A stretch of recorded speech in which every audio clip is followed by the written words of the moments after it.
Gimana, Bib? Ini saya mengutip lagi nih, ada pertanyaan. Ini FPI urusannya hanya sama aliran, sama syahwat, sama mabuk-mabukan, habis itu selesai. Padahal kita punya masalah yang namanya korupsi yang luar biasa. Kenapa FPI nggak memberdayakan? Saya rasa kalau misalnya Laskar FPI mengobrak-abrik kantor koruptor, nggak ada yang, ya walaupun saya nggak menyarankan itu, saya tidak menyarankan itu gitu. Istilahnya ini bercandaannya aja, nggak ada yang komplain juga barangkali. Iya. Jadi sebetulnya kalau FPI tidak punya perhatian ke masalah korupsi itu tidak benar. Mungkin bisa menjadi catatan bahwa bagaimana KPK itu akhirnya menangkap Aulia Pohan selaku daripada besan Bapak Presiden, itu juga tidak lepas dari tekanan yang dilakukan oleh FPI. Oh ya? Jadi beberapa kita datangi KPK, kemudian kita berikan pressure, kita demo, dan di situ juga kita pertanyakan kenapa KPK sudah 3 kali memanggil Aulia Pohan ketika itu, tapi masih belum berani untuk menahannya. Nah, akhirnya setelah di demo, di pressure saat itu, mereka tidak punya pilihan kecuali untuk menahan Aulia Pohan. Dan itu pun kita suarakan di berbagai macam media. Artinya tidak benar kalau FPI tidak peduli. Yang pada akhirnya Aulia Pohan walaupun besan presiden, ditahan juga. Tapi kan Aulia cuma 1 orang. Sementara ini kan sebagai contoh. Nah, ini kita sebagai contoh. Artinya saya menyebut satu bukan sebagai pembatasan, tapi sebagai contoh. Nah, ada peristiwa-peristiwa daripada korupsi yang lain, kita tetap konsen. Baik yang di pusat maupun di berbagai daerah. Cuma memang kita mesti akui bahwa menghadapi persoalan korupsi dengan menghadapi persoalan pelacuran, perjudian, kemudian pornografi dan porno aksi, itu jauh lebih sulit untuk dicari data-data pembuktiannya. Karena di FPI ada satu aturan. Tidak boleh kita menyoroti suatu persoalan kemunkaran, baik itu menyangkut korupsi ataupun menyangkut kemaksiatan, kalau tidak punya data.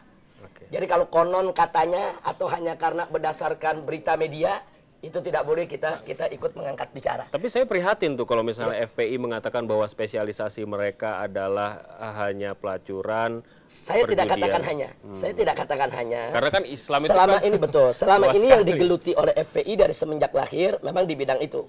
Nah, karena pengalamannya yang sudah sekian tahun sehingga FPI punya keahlian dan keterampilan sendiri di dalam menghadapi persoalan itu. Nah, sedangkan di dalam persoalan korupsi, ini kan perlu spesialisasi khusus. Jangan lupa bahwa mayoritas daripada anggota FPI anak-anak muda.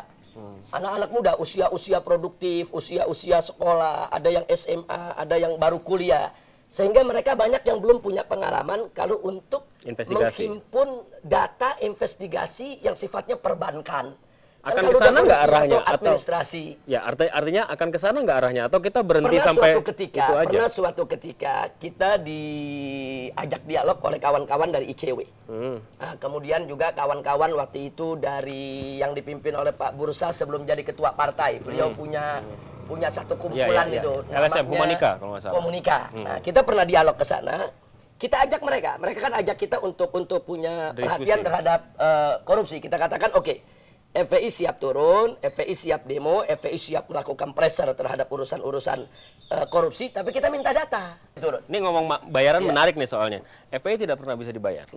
Tidak pernah tidak dibayar. Sampai sekarang. Bukan menjadi demo pesanan siapapun atau karena begini ada orang yang bilang juga ini kafe yang ini digerebek, yang ini enggak. Yang ini diobrak-abrik, yang diacak-acak, depannya enggak. Ini karena masalah persaingan, FPI dibayar dan lain sebagainya dan lain sebagainya. Gimana, Bib? Jadi begini, kita kalau bicara yang satu di sini digerebek, yang di depan tidak digerebek. Sekarang begini, FPI ini kan punya posko.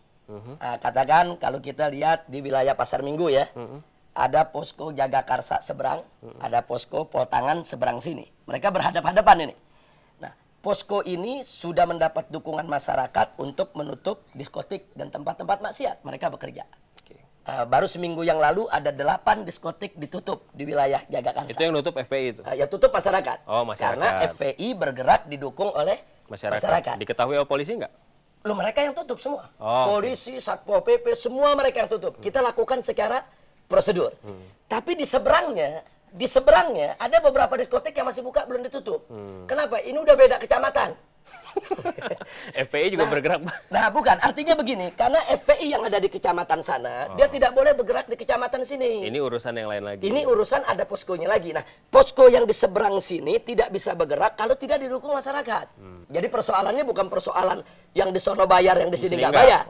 Tapi persoalan prosedur. Yang di sana sudah didukung masyarakat, yang di sini belum didukung masyarakat.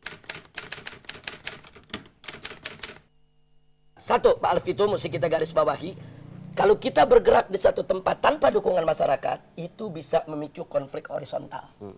Bisa-bisa nanti bukan FPI berhadapan dengan preman, tapi FPI berhadapan dengan masyarakat, dan itu berbahaya.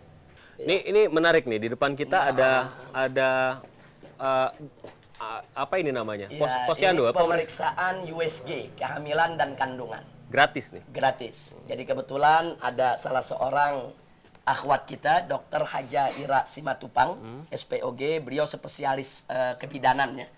Nah, beliau ini bekerja sama dengan FPI, yaitu untuk membuka pemeriksaan kehamilan dan kandungan secara gratis dengan menggunakan USG. Kebetulan beliau punya USG.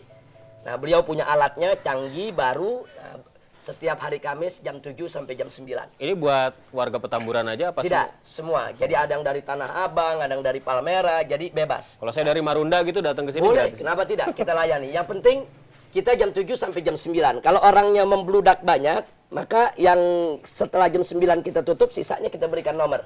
Nah, untuk supaya minggu berikutnya mereka tidak antri lagi. Hal-hal yang kayak gini misalnya. Di negara kita tuh masih banyak orang lapar, masih banyak orang sakit, masih banyak orang yang belum pintar. Kenapa sih FPI tidak bergerak untuk menyelesaikan masalah ini? Masalah-masalah ini justru masalah yang krusial yang harus diselesaikan. Pertanyaan ini juga masalah klasik nih, yang sering juga ditanyakan sama FPI pasti. Tapi pertanyaannya, kenapa hal itu tidak dilakukan? Kenapa FPI lebih bersemangat untuk mengumpulkan laskar dan melakukan tindakan yang sifatnya lebih fisik gitu ya, bawa pentungan dan lain sebagainya. Kenapa yang nggak kayak gini nih? Posyandu banyakin, sekolah banyakin, lembaga amil zakat, infak dan sodako banyakin gitu. Kita jalan lagi.